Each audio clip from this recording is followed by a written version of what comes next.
Is NATO really waking up its most powerful weapon? Article 5 we are talking about. Let's break down what really happened in Europe. A few days ago, a Russian drone crashed into Poland, not really far from the border with Ukraine. Well, it was just some tiny toy drone. In fact, reports suggest that it could have been a Shahed type drone, the same ones that Russia often uses in Ukraine, but fitted with a Chinese engine. The drone exploded in a cornfield, damaging homes, but luckily nobody was killed over there. Now, here is why this really matters. Poland is not just any country, it is a full NATO member. NATO's Article 5 says that if any one member is attacked within them, the entire alliance treats it as an attack on all of them. And that's why this incident is being called a provocation by Poland's defense minister.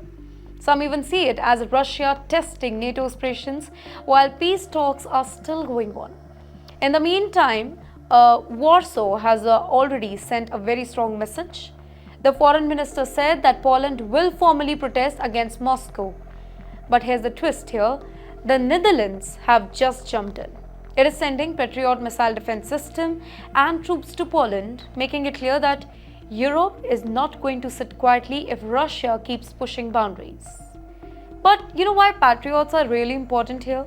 Because these are the same US-made defense systems that are used in Ukraine to intercept Russian missiles and drones. Deploying them in Poland means NATO is preparing for any possible escalations. Can you think about it? A drone lands in Poland today, but what if next time it's something bigger? What if Russia accidentally or maybe deliberately strikes deeper into NATO territory? That would force NATO to consider triggering Article 5, something that has only been used once in the history, and that too in attacks that were there in Mumbai. So here's the bigger picture, ladies and gentlemen. This isn't just about one drone in Polish cornfield. This is about Russia poking NATO's red line.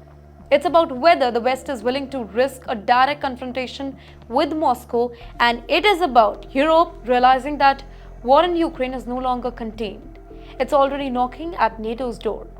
The world is watching closely because if NATO decides to pull Article 5 card, this conflict could change overnight, from a regional war to a global showdown.